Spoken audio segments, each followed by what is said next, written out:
আসসালামু আলাইকুম। আমরা আগের ভিডিওতে আলোচনা করেছি মধ্যপ্রাচ্যে হজরত মোহাম্মদ সাল্লাল্লাহু আলাইহি সাল্লাম এবং ইসলাম আবির্ভাবের পূর্বে সেই সময় মধ্যপ্রাচ্যে মিশর, ইরান, আমাদের পূর্ব দিকে আমাদের ভারতবর্ষ, চীন এবং জাপানের মধ্যে চীন একমাত্র সুসংহত একটি রাষ্ট্র ব্যবস্থা ছিল। এ বাদেও আমরা আলোচনা করেছি যে ইরান এবং বর্তমান এটাকে বলে ইটালি, অর্থাৎ ইটালিকে আগে বলা হয়তো বাইজান্টাইন সাম্রাজ্য। সেই বাইজান্টাইন সাম্রাজ্য এবং ইরান বা পারস্য সাম্রাজ্য দুই শাসকই ছিলেন স্বেচ্ছাচারী বা স্বৈরাচারী বা ফেসিবাদী, এবং এই দুই রাষ্ট্রের মধ্যে সবসময় যুদ্ধ লেগেই থাকতো। এটা ছিল একটা খুবই নিত্যনৈমিত্তিক ব্যাপার। তো এখন আমরা তার পরের অংশটুকু আমরা আলোচনা করার চেষ্টা করছি।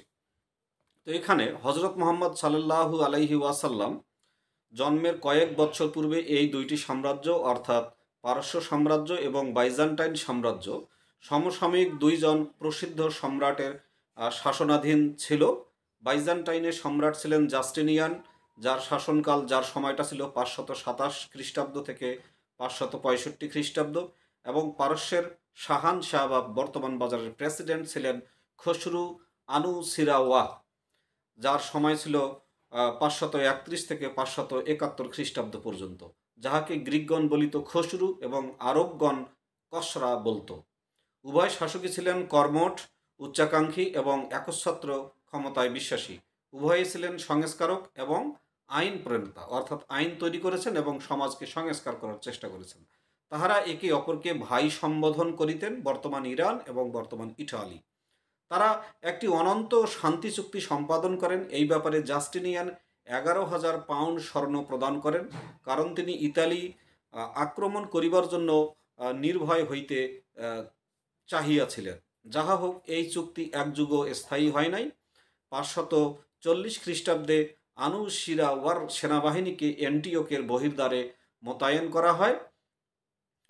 জাস্টিনিয়ান এর অবস্থা তখন খুবই নাজুক। তিনি 545 সালে 2,000 পাউন্ড প্রদান করিয়া একটি 5 বৎসর মেয়াদী চুক্তি সম্পাদন করেন। শেষ পর্যন্ত 562 খ্রিস্টাব্দে 50 বছর মেয়াদী একটি শান্তি চুক্তির জন্য জাস্টিনিয়ান, অর্থাৎ কনস্ট্যান্টাইন বা বাইজান্টাইনের সম্রাট, বর্তমান ইটালির রাজা বা প্রেসিডেন্ট, তিনি বাৎসরিক 30,000 স্বর্ণখণ্ড প্রদানে রাজি হন। কিন্তু তাহার মৃত্যুর অনতি বিলম্বে পুনরায় সংঘর্ষ আবার আরম্ভ হয়। দুই সাম্রাজ্যের মধ্যে যুদ্ধ একটি নিয়মিত ঘটনায় পরিণত হয় বর্তমান ইটালি এবং বর্তমান ইরান। অর্থাৎ আজকে 2025 সাল, আজ থেকে প্রায় 1500 বছর আগেও এই যে ইরান, তখনও যুদ্ধবাজ একটা জাতি ছিল, যেটা কেউ কখনো বলতে চায় না। ইটালিও একটা যুদ্ধবাজ জাতি ছিল, যেটা ইটালির দ্বিতীয় বিশ্বযুদ্ধের সময় বেনিটো মুসোলিনি দেখিয়েছে যে মানুষের জেনেটিক যে ক্যারেক্টার, সেটা কিন্তু সহজে চেঞ্জ হয় না। তো তবে এই ধারণা হওয়া উচিত নহে যে পারস্যবাসী ও বাইজান্টাইনগণ তাহাদের সমস্ত সময় যুদ্ধ বিগ্রহে ব্যয় করিত, সারা বছর যুদ্ধ বিগ্রহ করিত, এমন কিন্তু নহে। শান্তির সময় তাহাদের মধ্যে কূটনৈতিক, সাংস্কৃতিক, মতাদর্শের এবং বাণিজ্যিক দ্রব্য সামগ্রীর বিনিময় হইত। মশল্লা, মূল্যবান পাথর, হাতির দাঁত ও রেশমের ব্যবসায়ীগণ বেশ তৎপর ছিল। শিল্পকলার উন্নতি, পাণ্ডুলিপির জাঁকজমক ও আড়ম্বরপূর্ণ গির্জা নির্মাণে বাইজান্টাইনগণ যথেষ্ট সময় ব্যয় করিত এবং গভীর ধর্মীয় আলোচনায় ব্যাপৃত থাকত, মানে যুদ্ধও করত, আবার ধর্ম নিয়ে আলোচনাও করত। পারস্যবাসীগণ নিজেদের এলাকায় ছিল জ্ঞানোদীপ্ত শিক্ষা দীক্ষার পৃষ্ঠপোষক। ভারতবর্ষ ও চীনের সঙ্গে তাহারা ব্যবসা করিত। তাহারা অতি সুন্দর সৌধ নির্মাণ করে, একটি সুষ্ঠু শাসনতান্ত্রিক প্রতিষ্ঠান গঠন করে এবং গুন্ডিসাপুর এ শিক্ষা কেন্দ্র প্রতিষ্ঠা করে, যাহা সমসাময়িক কালের সর্বশ্রেষ্ঠ বুদ্ধিবৃত্তির কেন্দ্রে পরিণত হয়। যুদ্ধবিগ্রহ সত্ত্বেও দেশের ব্যবসা, শিল্পকলা ও ভাবধারার বিনিময় অব্যাহত থাকে। তাহলে আমরা দেখলাম যে বর্তমান ইরান এবং ইটালি আগে থেকেই যুদ্ধবাজ জাতি, আবার জ্ঞানের চর্চাও কিন্তু ওনারা করতেন। এটা হলো মূল ব্যাপার। কিন্তু যুদ্ধও অব্যাহত থাকে।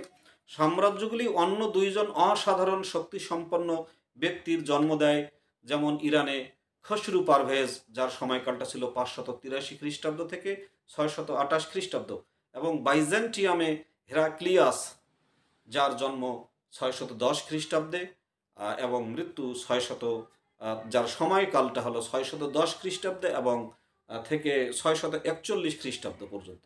কিন্তু অদৃষ্টের নির্মম পরিহাস, খসরু পারভেজ, যিনি 589 সালে বাইজেন্টাইন সম্রাট মৌরিস কর্তৃক পুনর্বহাল হইয়াছিলেন, শতবর্ষীয় ফোকাসের বিরুদ্ধে যুদ্ধ ঘোষণা করেন। উল্লেখযোগ্য যে ফোকাস মৌরিসের বিরুদ্ধে বিদ্রোহ করেন এবং 603 খ্রিস্টাব্দে তাহাকে হত্যা করেন। 19 বৎসর ধরিয়া পারস্যবাসীগণের অগ্রগতি অব্যাহত থাকে এবং তাহারা দ্বারা এন্টিওক, আলেপ্পো ও দামেস্ক অধিকার করে। আলেপ্পো, দামেস্ক এগুলা সিরিয়ার বিখ্যাত শহর। 614 খ্রিস্টাব্দে খসরু পারভেজ জেরুজালেম ধ্বংস করেন। 614 খ্রিস্টাব্দে এই ইরানের খসরু পারভেজ জেরুজালেম, বর্তমান ইসরায়েল ফিলিস্তিন জেরুজালেম ধ্বংস করেন এবং আসল ক্রস বা ট্রু ক্রস ইরানে লইয়া যান। ইহা খ্রিস্টানদের একটি আকাঙ্ক্ষিত সম্পদ এবং তাহাকে বিশ্বাস তাহাদের বিশ্বাস যীশু খ্রিস্টকে ইহার উপর ক্রুশবিদ্ধ করা হইয়াছিল। 616 খ্রিস্টাব্দে খসরু আলেকজান্দ্রিয়া অর্থাৎ মিশরের আলেকজান্দ্রিয়ার দিকে অভিযান পরিচালনা করেন। 619 খ্রিস্টাব্দে পারস্য সেনাবাহিনী পুনরায় দ্বিতীয় দারিয়াসের পর এই প্রথমবার মিশর দখল করে। ইতিমধ্যে আরেকটি পারস্য বাহিনী সমগ্র এশিয়া মাইনর জয় করিয়া 617 খ্রিস্টাব্দে কালডেসন দখল করে এবং বসফরাস অতিক্রম করে, সেই বিখ্যাত বসফরাস প্রণালী, বসফরাস অতিক্রম করিয়া কনস্টান্টিনোপলে পৌঁছে। এবার আসলো 610 খ্রিস্টাব্দ। এই 610 খ্রিস্টাব্দে হজরত মোহাম্মদ সাল্লাল্লাহু আলাইহি ওয়াসাল্লাম আল্লাহর রাসূল বা প্রেরিত পুরুষ হিসাবে প্রত্যাদিষ্ট হন। ঠিক সেই বছরে হেরাক্লিয়াস বাইজেন্টিয়ামের সম্রাট হন। 12 বৎসর পর্যন্ত তিনি পারস্যবাসীদের হাতে পরাজিত হইতে থাকেন এবং যুদ্ধের প্রস্তুতিতে সময় ব্যয় করেন। 610 সালের কথা বলছি, অর্থাৎ আজ থেকে 1400 বছর আগে। 622 খ্রিস্টাব্দে হজরত মোহাম্মদ সাল্লাল্লাহু আলাইহি ওয়াসাল্লাম মদিনায় রাসূল ও রাষ্ট্রনায়ক হিসেবে ক্ষমতার হাতে নেন। হেরাক্লিয়াস সেই বৎসরই পারস্যবাসীদেরকে প্রতিঘাত করেন। তিনি গর্বিত, ক্লান্ত পারস্যবাসীর উপর একের পর এক যুদ্ধে জয়লাভ করেন। 628 খ্রিস্টাব্দে তিনি সেসিফোনের সিংহদ্বারে উপনীত হন।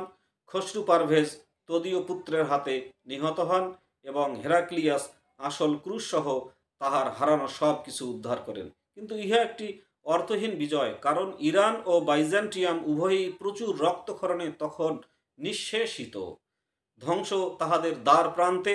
তাহাদিগকে মরণাঘাত দিল আরব উপদ্বীপের দক্ষিণের অধিবাসীগণ, যাহারা এককালে ছিল উভয় শক্তির বশ্য ও পদানত। ইরান ও বাইজেন্টিয়ামের যুদ্ধ বিগ্রহ আরব পর্যন্ত পৌঁছায় নাই। উত্তরের সুসভ্য সাম্রাজ্যদ্বয় ইহাকে অসভ্য এলাকা হিসেবে গণ্য করিত। এই এলাকায় মোট জনসংখ্যার 6 ভাগের 5 ভাগ অধিবাসী ছিল যাযাবর বেদুইন। তাহারা সর্বদা অবাধ্যতার পরিচয় দিত। মরুভূমি হইতে পরিচালিত আক্রমণ প্রতিহত করিবার জন্য উভয় সাম্রাজ্য দুইটি শক্তিশালী গোত্রকে স্বায়ত্তশাসন প্রদান করে। পারস্যবাসীগণ গাসসানি গোত্রকে বাইজান্টাইনদের তত্ত্বাবধানে থাকিতে অনুমতি দান করে এবং বাইজান্টাইনগণ প্রতিদানে হীরার লাখমি গোত্রের সঙ্গে পারস্যবাসীদের এই সম্পর্ক স্বীকার করে। তবে দক্ষিণ আরব ইহার অপেক্ষাকৃত কোমল জলবায়ু, স্থায়ী সংস্কৃতি ও স্বল্প ব্যবধানের জন্য অধিকাংশ সময় ইরানের পদানত ছিল। পারস্যের খোদিত প্রস্তরে হামির, এডেন, ইয়েমেন ও দক্ষিণ আরবের অন্যান্য স্থানগুলিকে করদাতা অঞ্চল হিসাবে দেখা যায়। এই সমস্ত অঞ্চলের সহিত বাইজান্টাইনদের সম্পর্ক ছিল ইথিওপিয়া ও লোহিত সাগরের মাধ্যমে।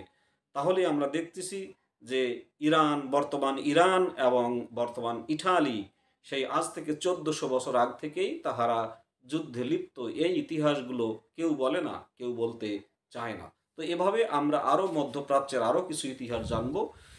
তো আশা রাখি সবাই ভালো থাকবেন। পারলে চ্যানেলটি সাবস্ক্রাইব করবেন বা লাইক বাটনে ক্লিক করবেন, এটাই। আর এই চ্যানেলটি একটি শিক্ষামূলক চ্যানেল। সবাইকে অসংখ্য ধন্যবাদ এই ভিডিওটা দেখার জন্য।